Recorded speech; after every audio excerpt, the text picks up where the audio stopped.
Brothers and sisters, the Lord be with you. A reading from the Holy Gospel according to Matthew. When Jesus was born in Bethlehem of Judea in the days of King Herod, behold, Magi from the east arrived in Jerusalem, saying, "Where is the newborn King of the Jews? We saw his star at its rising and have come to do him homage." When King Herod heard this, he was greatly troubled, and all Jerusalem with him.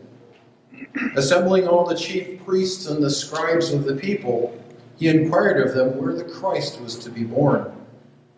They said to him, "In Bethlehem of Judah, for thus it has been written through the prophet, 'And you, Bethlehem, land of Judah, are by no means least among the rulers of Judah, since from you shall come a ruler who is to shepherd my people Israel.'" Then Herod called the Magi secretly and ascertained from them the time of the star's appearance. He sent them to Bethlehem and said, "Go and search diligently for the child. When you have found him, bring me word, that I too may go and do him homage." After their audience with the king, they set out.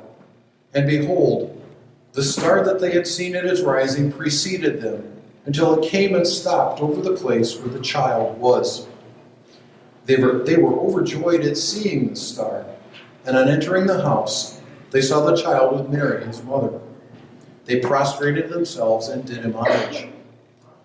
Then they opened their treasures and offered him gifts of gold, frankincense, and myrrh. And having been warned in a dream not to return to Herod, they departed for the country by another way. The Gospel of the Lord. Praise the Lord. We three kings of Orient are. Wait a minute, kings? I thought we were just talking about Magi. And what about those three wise men? So was Jesus visited by 9 people instead of 3? No, it just depends on the source that you use as to the term that they refer to these men by. But each and every one of them has a certain validity and adds something to this gospel story. Let's start with the Magi. The term Magi has the same root as our term for magic or magician. And in essence, that's what they were in ancient times. These men were sorcerers, magicians, and astrologers. And that's the term that makes sense in this context. Astrologers watch the stars and make predictions based on what they see. So it would be perfectly natural for them to see a new star that's rising and follow it to find out what's going on. Because in ancient times, a new star usually meant the birth of a new king. And so they would follow that. But then we hear about them as kings. Well, based on the gifts that they gave, very possible. Gold, frankincense, and myrrh were very rare and extremely expensive in that day. And so someone of royalty might be the only ones who could afford those kind of gifts. Or they were at least sponsored by the kings. So that can also make sense. But the wise men, that's the term I want to spend a little time looking at this morning, because I think that's what can inform us today. Well, where was their wisdom? The wisdom, first of all, was listening to the signs that God was placing before them, the new star. And the wisdom to follow that, to find out what was going on. And eventually, the wisdom to listen to the message of the dream, to say, go a different route, don't go back to Herod. Why is that significant? Well, because all of us in our lives have a Herod or Herods that we need to avoid.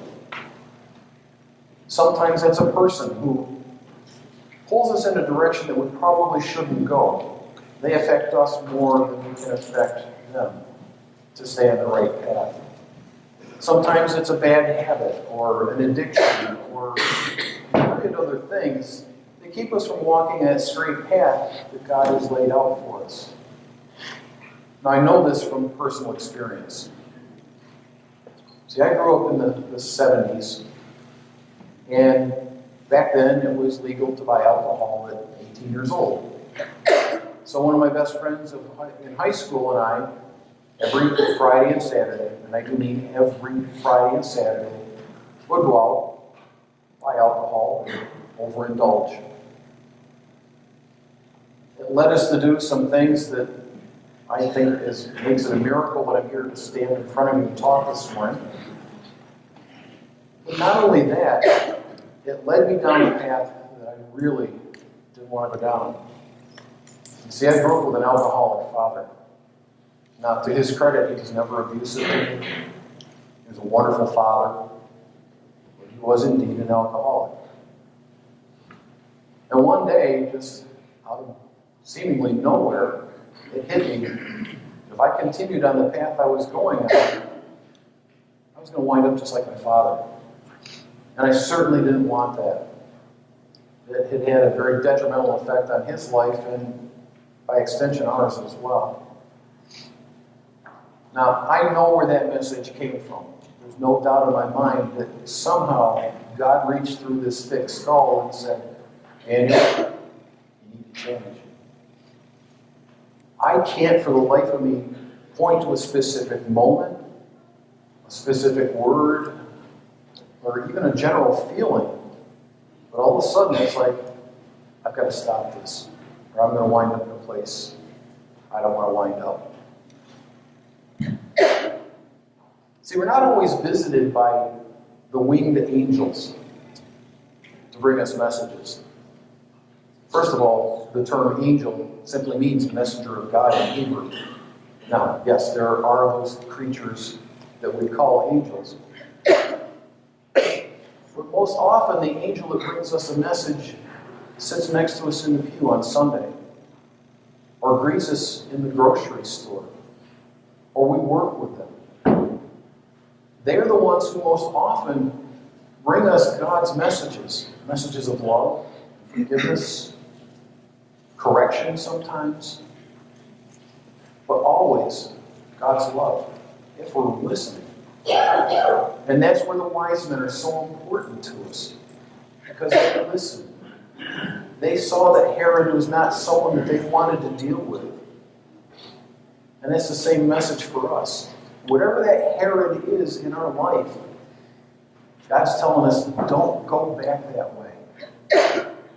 Figure out what it is and go by my path. Follow my route away from Herod. Sometimes it takes a long time to hear that message. It took me a couple of years to finally catch on what God was saying. But through His grace and His love, I did hear it.